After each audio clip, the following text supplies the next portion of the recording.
अगर मैं आपसे पूछूं कि इंजीनियरिंग में कितने ब्रांचेस हैं, तो आप सब ये कहेंगे कि जैसे mechanical engineers, computer engineers, civil engineers, chemical engineers, correct. ये सब आप हमें बताएंगे। पर सच तो ये है कि अब इंजीनियरिंग में काफी कुछ चेंजेस आ गए हैं। इंजीनियरिंग एक ऐसा फील्ड है जो जनरेशन टू जनरेशन चेंज होता गया है। तो आइए देखते हैं कि कैसे ये पास्ट से फ्यूचर तक में चेंजेस आए हैं। न्यू एज एआई इंजीनियरिंग, ये जो जनरेशन टू जनरेशन के जो कैरियर्स हैं इंजीनियरिंग के, उसे हमने तीन पार्ट में डिवाइड कर दिए। वो conventional, next is new age, then AI engineering. Why engineering is changing. Engineering एक ऐसा फील्ड है, एक ऐसा कैरियर है जो हमेशा अपग्रेड होता रहता है। क्यों होता है? Technology, innovation and global needs are transforming how engineers solve problems and create solution. जो टेक्नोलॉजी है, इनोवेशंस हैं, वो ग्लोबल नीड्स जो हैं वो अभी ट्रांसफॉर्म हो रही है, उनकी नीड्स बढ़ती जा रही है। तो जैसे जैसे नीड्स बढ़ रही हैं, एडवांसमेंट आ रहा है, उसके हिसाब से टेक्नोलॉजी भी अपग्रेड होती जाती है। तो इसलिए इंजीनियरिंग फील्ड जो है वो ऐसा है जो अपग्रेड होता रहता है।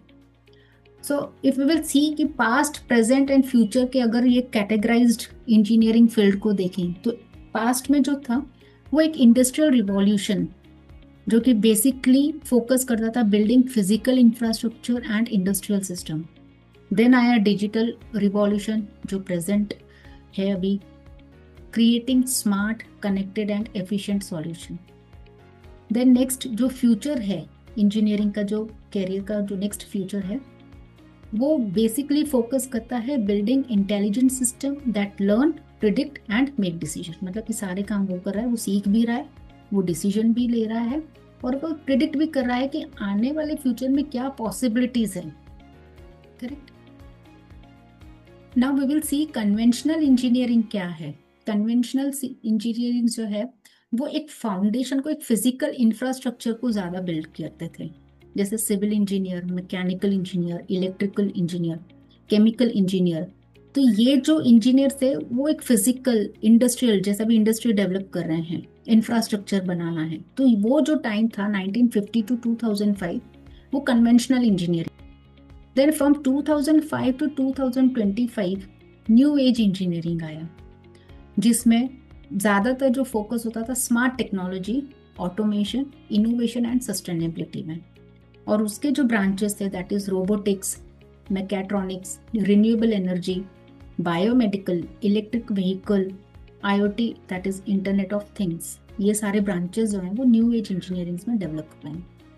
नेक्स्ट 2025 टू 45 एआई इंजीनियरिंग, जो मेनली फोकस करता है intelligence, automation, prediction and human AI collaboration.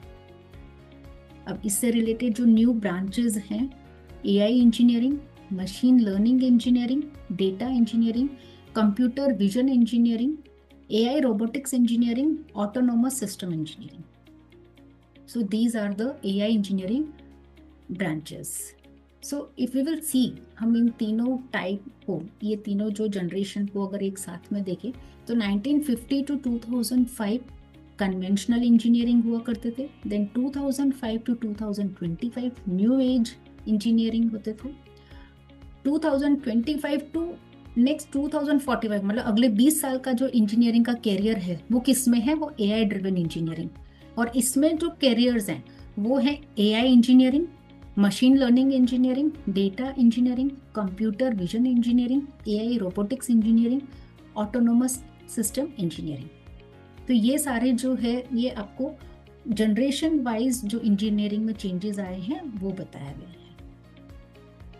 ये तीनों जो कैटेगराइज्ड है, जो जनरेशन वाइज जो चेंजेस आए, conventional, new age and AI engineering, ये तीनों आपस में कोई कॉम्पिटिटर्स नहीं है। ये तो time to time, generation to generation उनमें अपग्रेड होता गया।